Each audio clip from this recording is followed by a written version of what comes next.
Hi! In front of me is Samsung Galaxy Tab S9 and today I would like to show you how you can change default apps.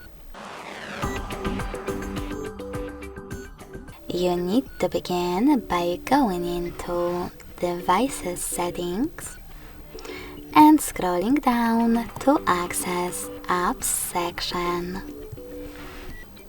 Now tap on Choose Default Apps and tap on one of those sections that you wish to manage.